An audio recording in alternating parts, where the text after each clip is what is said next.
She teaches CS, so she's very good at digital, anything related to digital things.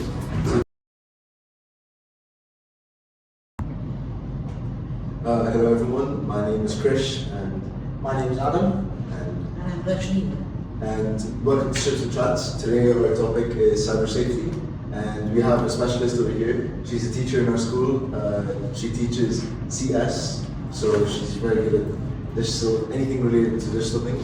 So digital safety is a common issue that's been growing, especially in recent times in the 21st century. So here we have a specialist here to talk about some of the things. So just to start us off, we all know how in the 21st century especially, technology is evolving, the internet's becoming a wider, more powerful resource, but that could also sometimes point us in the wrong direction. So what initial comments do you have about the way the development of social media, the development of the internet is sort of taking us towards, especially with the introduction of things like AI and all of these softwares? How do you think that could impact us positively but also negatively?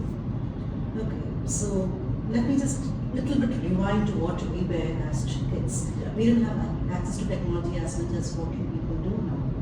So when we had to meet people, we had to personally go and meet people. But now all even friends far off countries also get in touch with you, even if they move away from Dubai, you still have touch with them through social media. That's a positive thing, where you can keep connected or connecting all the time, anytime, at any point of the day, irrespective of the time zone you people are in. That's really very good.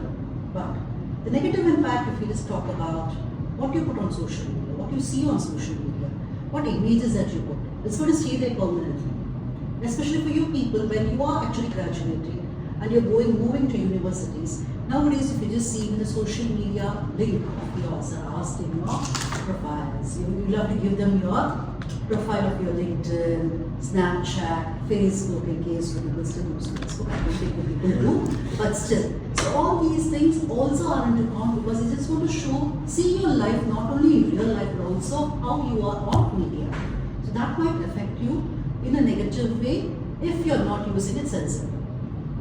Right. And obviously, because we're all young and we're all, you have people from the age of 13 signing up on all of these social platforms.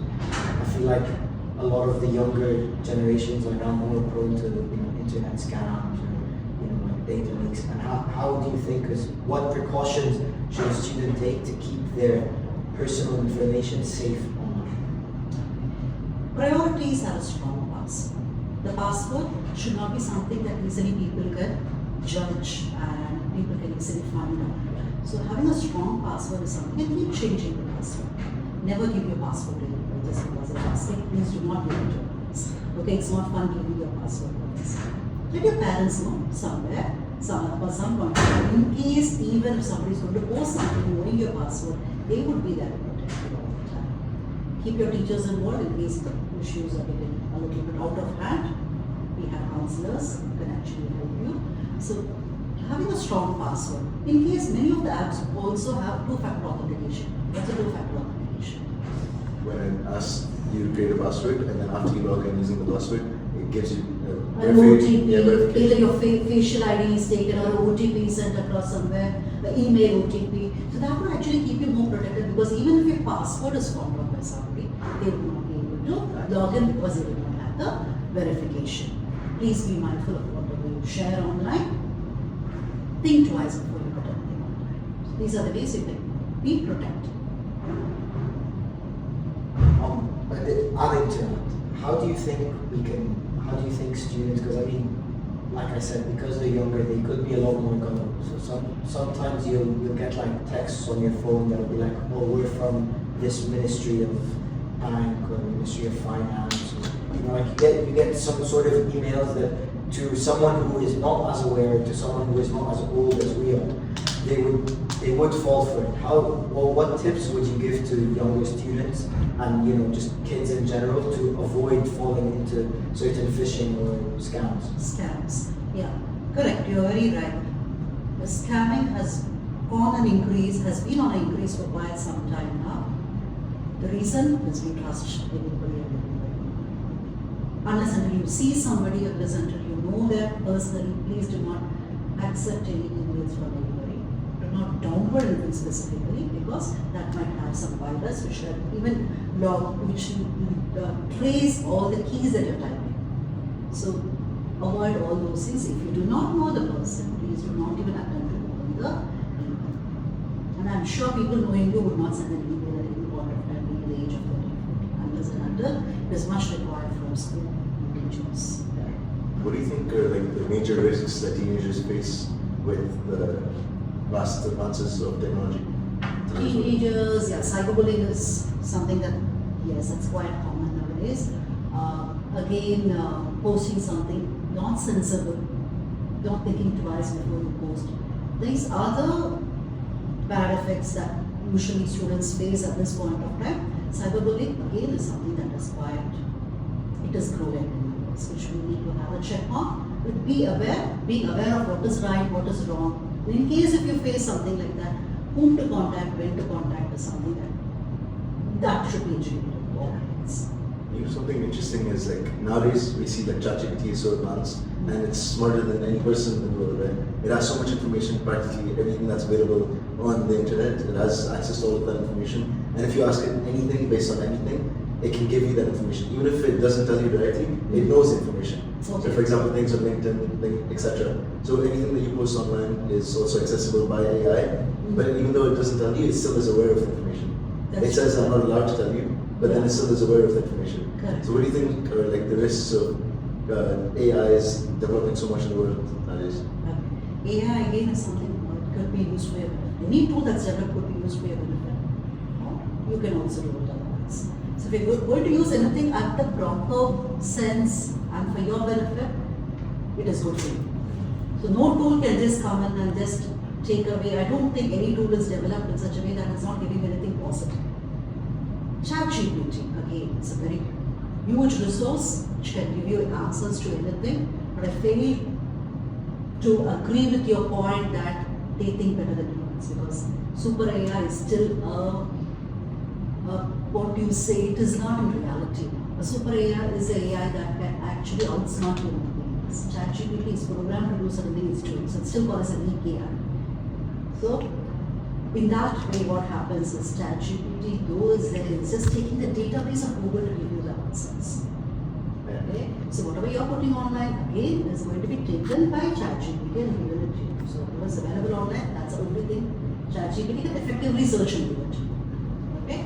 So again, if you just look at this, advancement in AI, when AI is going to come to a point where they can think as smart as a human, they can act as smart as a human, how to use it in the right sense and how to not use it in the bad sense. It is an education that we need to be providing for the kids as they grow up to understand. So this again, like cyberbullying and other things, is an awareness that we need to create on how effectively use AI in the future and not to use it the wrong. Okay? This may be stupid, but I don't know if you watched the movie I, Robot. Of course. Yeah, and it's all artificial intelligence taking over. True, yeah. So it's like, I'm not asking as in a joking way, but in like actual reality, because even Elon Musk, people like him have said that it is very possible for AI to think different to humans and then start their own thing. Mm-hmm. Especially nowadays, if you saw, for example, Elon Musk, he started a new Tesla in an entire place for Tesla, and it looked like it was something from iRobot as well. He had the cars and he had a bunch of robots, like an army of robots just there, and they were acting similar to humans, they designed like humans, just like the robots in iRobot. So do you think that there's any risk involved with having robots and other technology which is so advanced and can think somewhat similar to humans and are created in order to echo humans? Correct. Yeah, there are risks associated with it as well. Because in case, for example, they are all programmed. In case if they're not programmed ethically to do ethical things, then it could have an ill effect on the human being, and the behavior of the robot can actually influence humans as humans. Okay? And again, it's a competition between human and machine. So that could go adverse at a point of time where ethically we are not training the robot to work ethically. So that having values and ethics and the same that is also built into the robot with value and ethics, I think it should not. It should only be something that can actually work with us rather than work for us.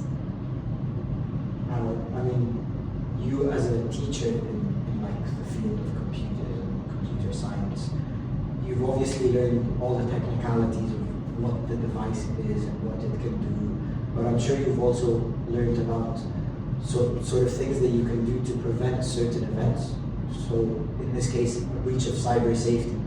What would you say is the best way for someone to learn about cyber safety? You know, or someone to make themselves aware of cyber safety. How do you think we can spread awareness and, you know, make the internet a safer place? Class is one something good. Yeah. People are taking this initiative. So when you can create this awareness to students who are coming, who are actually in their teenage, who really need to know about what is social media, how effectively to use social media, how to be careful using social media. So such events and creating awareness, even teachers talking to the students with regards to the use of social media and simple use of digital tools. That also could harm you physically, if not mentally. So awareness is the key, creating awareness. Similarly with AI also in the future, the more we create awareness, the more others get to know about how to use it ethically, how to use it in a positive way. That is all. We have to educate the society. There's so many stories that, like for example, I've heard one story recently of how a teacher, she got emailed by this random company, and it seemed like it was from another school. So then they created everything, created a website, everything like that. So it seems like a real school. So it was a very deep scam. So they have the school and everything, they email her, they give her a salary of like 40,000 dirhams, which is, So teachers would be like, oh, okay, this is in Abu Dhabi as well. So, and what they say is, okay, we're going to give you a house, blah, blah, blah, and all you have to do is, we're going to send you a shipping company, they're going to take all your furniture and everything, and then they're going to ship it there. And it's all free of cost, right? So teachers apparently, they do these things, and then they lose all their furniture, that's a scam. So the shipping company is stealing all these things. And that's because they created fake websites and have scams which are so deep involved, and they have like proper offer letters, they have fake signatures from fake people, things like that, and they have LinkedIn, all of these things. Okay. Yeah. So that's where the common sense is. It plays a key role in such aspect. Now, if an interview is conducted, who's going to give you offer letter without an interview? Where was it conducted? Was it digital completely?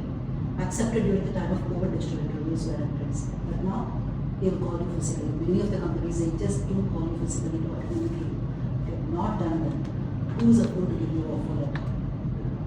Correct? So that's why common sense plays a very important role to identify who's right, who's wrong. We do always, you people might be getting calls. You seem to get from the White House. Have we? We've all received those calls. Similarly, few days back, I have not gone into a place which had sali, so I have not taken that road at all. I get a message saying that you're supposed to pay a fine because your process or a sali code without paying the sali, but I do have a sali. If I'm going to respond to that with a link, I'm sure I'm giving out my details to that. Yes. So this is something like common sense that we need to use. And again, you might ask, okay, kids, how do they know about it? Awareness is not simple. So when you get into this, when you build this sort of sense in them from their younger age, when they grow old, they do really old like me. Okay? So at middle age, they do understand that, yes, which is right, which is wrong. They should be able to clearly identify that. Now, like on the topic of common sense, obviously you have things like cyberbullying that you mentioned earlier.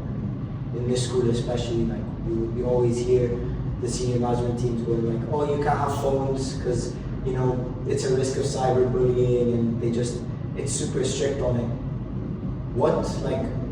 Obviously there's common sense, and if you're getting cyberbullied, a lot of people would say just shut off the phone and move away.